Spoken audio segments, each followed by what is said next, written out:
പുതിയൊരു വീഡിയോയിലേക്ക് എല്ലാവർക്കും സ്വാഗതം. ഇന്ന് നമ്മൾ 3 vehicle Volvo Thunderbird, classic 500, standard, ഈ 4 വണ്ടികളെ കുറിച്ചാണ് ഞാൻ പറയാൻ പോകുന്നത്. 3 അല്ല 4 വണ്ടി. അത് ഏത് വണ്ടിയായിരിക്കും നിങ്ങൾ യൂസ്ഫുൾ ആയിരിക്കുക എന്നുള്ളത് അതാണ് ഞാൻ പറയാൻ ഉദ്ദേശിക്കുന്നത്. ഇത് റോയൽ എൻഫീൽഡ് തണ്ടർബേർഡാണ്. ഇത് പഴയ മോഡൽ ലൈറ്റ്നിങ് എന്ന് പറഞ്ഞ മോഡൽ ഒരുപാട് വർഷങ്ങൾക്ക് മുന്നേ വന്നിട്ടുള്ള വണ്ടിയാണ്. 2007 ഇത് രണ്ടാമത് ട്വിൻ സ്പാർക്ക് എന്ന് പറഞ്ഞിട്ട് വണ്ടി ഇറങ്ങുകയും അത് മാർക്കറ്റ് പിടിച്ചെടുക്കുന്നതിന് ശേഷം ക്ലാസിക് വരികയാണ് ഉണ്ടായിട്ടുള്ളത്. അത് ക്രൂസർ വണ്ടിയാണ്. അത് ക്രൂസറായിട്ട് ലോങ് റൈഡിന് ഉപയോഗിക്കുന്നവർക്ക് വളരെ ഈസി ആയിട്ട് ഉപയോഗിക്കാൻ പറ്റിയൊരു വണ്ടിയാണ്. ഇതിൻ്റെ ഹെഡ്ലൈറ്റ് മീറ്ററുകളൊക്കെ അത്യാവശ്യം വില ഉള്ളതാണ്. 6000-7000 രൂപയൊക്കെ വില വരുന്നുണ്ട് ഹെഡ്ലൈറ്റിന് മീറ്ററിനൊക്കെ. അതുകൊണ്ട് ഇത് കംപ്ലൈൻ്റ് ആണോ എന്ന് പ്രത്യേകം ശ്രദ്ധിക്കേണ്ടത്. നിങ്ങൾ എടുക്കുന്ന സമയത്ത് വർക്കിംഗ് ആണോ എന്ന് ശ്രദ്ധിക്കണം. അതല്ലെങ്കിൽ ആ റേറ്റ് കുറച്ചിട്ട് മാത്രം വണ്ടി എടുക്കാൻ നോക്കുക. രണ്ടാമത് നിങ്ങൾ വാങ്ങിക്കുമ്പോൾ നല്ലൊരു പ്രൈസ് വരും. അതേമാതിരി ടെയിൽ ലൈറ്റിനും വില വരുന്നുണ്ട്. പിന്നെ ബാക്കിയുള്ള കാര്യങ്ങൾ നല്ല റൈഡിങ് കംഫർട്ടുള്ള വണ്ടിയാണ്. തണ്ടർബേർഡ് എക്സ് എന്ന 2017 ശേഷം വരുന്ന തണ്ടർബേർഡ് എക്സ് പറഞ്ഞ മോഡലിന് ഹാൻഡിൽ കുറച്ച് ഹൈറ്റ് കുറവായിരിക്കും. ഇത് 2013 മോഡൽ. അതുമാതിരി ഈ ചേസിൻ്റെ ഈ ഭാഗം നല്ല വൃത്തിയാണോ അതോ ഡെൻറ്റോ കാര്യങ്ങളോ അല്ല ചതവോ കുട്ടിയിട്ട് പെയിൻ്റ് അടിച്ച ഭാഗമുണ്ട് വണ്ടി ഒഴിവാക്കുക, ആക്സിഡൻറ്റ് വണ്ടിയായിരിക്കും. പിന്നെ ബാക്കിയുള്ള കാര്യങ്ങൾ വണ്ടി അറിയാവുന്നവരെ കൊണ്ട് ചെക്ക് ചെയ്തെടുക്കായിരിക്കും നന്നാവുക. പിന്നെ ഇത് 500 ആണ് വരുന്നത്, 500 cc ക്ലാസിക് 500.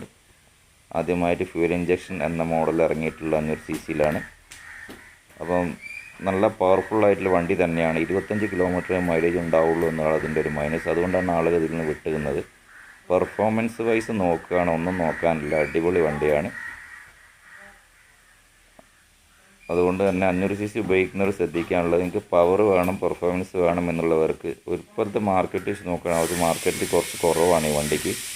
ഒന്ന് ഈസി ആയിട്ട് വില കുറഞ്ഞ് നല്ലൊരു പവർഫുൾ വണ്ടി ഉപയോഗിക്കണം എന്നുള്ളവർക്ക് ഇത് വണ്ടി ഒന്ന് വാങ്ങി വൃത്തിയായിട്ട് ഉപയോഗിച്ച് കഴിഞ്ഞാൽ മൈലേജ് പ്രശ്നമില്ലെങ്കിൽ ധൈര്യത്തിൽ പെർഫോമൻസ് ആയിട്ട് ഉപയോഗിക്കാവുന്ന ഒരു വണ്ടിയാണ് 500 cc വരുന്നത്. ഇതിന് മീറ്ററിൽ ഫ്യൂൽ ഇഞ്ചക്ഷൻ വരുന്നുണ്ട്, ഫ്യൂവലിൻ്റെ ഇൻഡിക്കേഷൻ ഉണ്ട്, റിസർവ് ലൈറ്റ് കാണും. അതേമാതിരി തണ്ടർബേർഡിനാണ് അതേമാതിരി ഫ്യൂവലിൻ്റെ റിസർവ് ലൈറ്റ് വരുന്നത് കേട്ടോ. പെട്രോളിൻ്റെ ഗേജ് വരുന്നത് തണ്ടർബേർഡിന് പിന്നെ അടിക്കുന്നതനുസരിച്ച് പൊങ്ങി വരുന്നതാണ്. ഇത് റിസർവ് മാത്രമേ ഉള്ളൂ. പിന്നെ അതുമാതിരി സീറ്റൊക്കെ സാധാരണ ക്ലാസിക് 350-ഉം 500 സെയിം തന്നെയാണ്. പുറകിലെ സീറ്റ് കുറച്ചൊരു യാത്രാസുഖം കുറച്ച് കുറവെന്ന് എല്ലാവരും മൈനസ് പറയുന്നതാണ്. അതിൻ്റെ കാരണം സോഫ്റ്റ് ഫോമാണ്. അതൊന്ന് ഹാർഡാക്കി കഴിഞ്ഞാൽ തീരാവുന്ന പ്രശ്നമുള്ളൂ.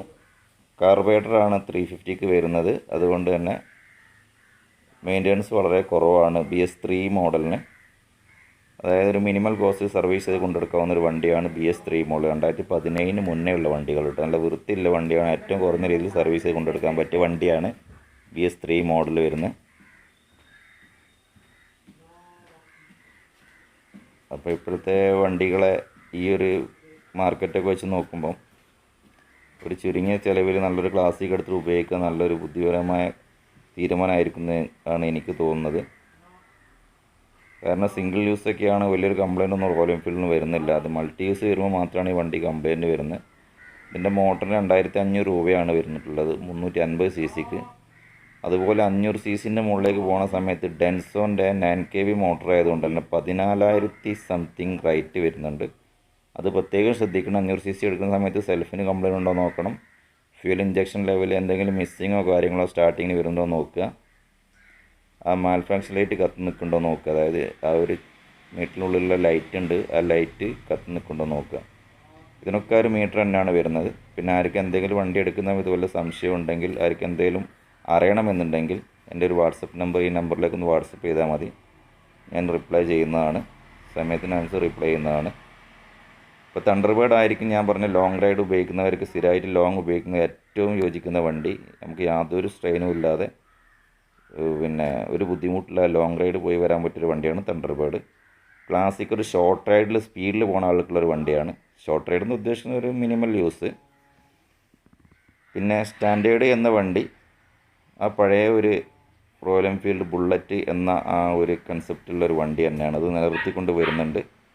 അപ്പോൾ അതുകൊണ്ട് തന്നെ ഇത് എല്ലാവരും കൂടുതലായിട്ട് വാങ്ങിക്കുന്ന ഒരു വണ്ടി സ്റ്റാൻഡേർഡ് തന്നെയാണ്. പ്രൈസ് വൈസ് കുറച്ച് കുറവാണ്. ഏറ്റവും ഒരു starting range royal Enfield rate വരുന്നൊരു വണ്ടി സ്റ്റാൻഡേർഡാണ്. ഒന്നാമത് ഡിസ്ക് ബ്രേക്ക് ഇല്ല. ഇന്നത്തെ കാലത്ത് ഏറ്റവും അനുയോജ്യമായി വേണ്ടിയിട്ടുള്ളൊരു വണ്ടി ഡിസ്ക് ബ്രേക്കാണ്.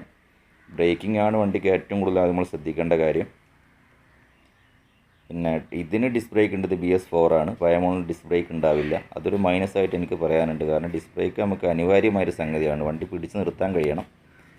രണ്ടാമത് ക്രാങ്ക് വെയിറ്റ് കുറച്ച് കൂടുതലായതുകൊണ്ട് തന്നെ ലോ സ്പീഡിൽ പോകാൻ പറ്റും. അതായത് ഒരു 40-45 സ്പീഡിൽ നമുക്ക് ടോപ്പ് ഗിയറിൽ വണ്ടി ഓടിക്കാൻ പറ്റും. ക്ലാസിക് അത് പറ്റില്ല, 50ൻ്റെ മുകളിലായാൽ മാത്രമേ 5ാമത്തെ ഗിയറിൽ ഓടിക്കാൻ പറ്റുള്ളൂ. ആ ഒരു മൈനസാണുള്ളത്. ക്ലാസിക് ഹൈ സ്പീഡിൽ ഉപയോഗിക്കുന്ന വണ്ടിയും, അതായത് സ്പീഡിൽ കൂടുതലായിട്ട് ഉപയോഗിക്കുന്ന ആളുകൾ പെട്ടെന്ന് സ്പീഡ് എടുക്കാൻ പറ്റിയ വണ്ടിയാണ്. സ്റ്റാൻഡേർഡ് കുറച്ച് ലോ സ്പീഡ് കുറച്ച് ഓടുന്നവർക്ക് പറ്റിയൊരു വണ്ടിയാണ്. പിന്നെ ഇത് BS4 ആയതുകൊണ്ട് 2017 ശേഷമുള്ള വണ്ടികൾക്ക് BS4ന് ഡിസ്ക് ബ്രേക്ക് ABSും വരുന്നുണ്ട്. അപ്പോൾ ഇതൊക്കെയാണ് ഒരു ഓവറോൾ വ്യൂ. അതായത് എല്ലാ കാര്യങ്ങളും ഈ ഒരു വണ്ടി സീറ്റ് വെച്ച് നോക്കുകയാണെങ്കിലും സീറ്റ് നല്ല കംഫേർട്ട് സീറ്റാണ് സ്റ്റാൻഡേർഡിന് വരുന്നത്. ബാക്കിലെ സീറ്റ് ബാക്കിലെ ആൾക്ക് ഒന്നിച്ച് അതേമാതിരി യാത്ര ചെയ്യാൻ പറ്റിയ വണ്ടിയാണ്. സെൽഫ് സ്റ്റാർട്ടിൻ്റെയും ആ ഒരു ഡിസ്ക് ബ്രേക്കിൻ്റെയും മെയിൻ്റനൻസ് കുറവെന്ന് മാത്രമേ ഉള്ളൂ. ബാക്കി 2 വണ്ടികൾക്ക് യാതൊരു മെയിൻ്റനൻസിന് യാതൊരു മാറ്റവും വരുന്നില്ല. അത് പ്രത്യേകം അറിയാം, എല്ലാ പാർട്സും സെയിം തന്നെയാണ്. 2 വണ്ടികളുടെയും ആ സീറ്റിംഗ് പൊസിഷൻ മാത്രമാണ് മാറ്റം വരുന്നിട്ടുള്ളത്, അത് ശ്രദ്ധിക്കുക. അല്ലാതെ വേറൊരു കാര്യങ്ങൾ 2 വണ്ടിയും തമ്മിലില്ല എന്ന് മനസ്സിലാക്കുക. ഹൈ സ്പീഡിൽ വണ്ടി ഉപയോഗിക്കാൻ ആഗ്രഹിക്കുന്നവർക്ക് ക്ലാസിക് എടുക്കാം, ലോ സ്പീഡിൽ വണ്ടി ഉപയോഗിക്കാൻ ആഗ്രഹിക്കുന്ന സ്റ്റാൻഡേർഡ് എടുക്കാം. പിന്നെ സെൽഫ് സ്റ്റാർട്ട് ഉണ്ടാവില്ല, ഡിസ്ക് ബ്രേക്ക് ഉണ്ടാവില്ല പഴയ വണ്ടികളൊക്കെ ആണെങ്കിൽ, അത് ശ്രദ്ധിക്കുക. നമുക്ക് ഇന്നത്തെ ഏറ്റവും അനുയോജ്യമായിട്ടുള്ള കാര്യം സെൽഫും ഡിസ്കുമാണ്. അത് അറിഞ്ഞുകൊണ്ട് വണ്ടി വാങ്ങിക്കുക. Thanks for watching.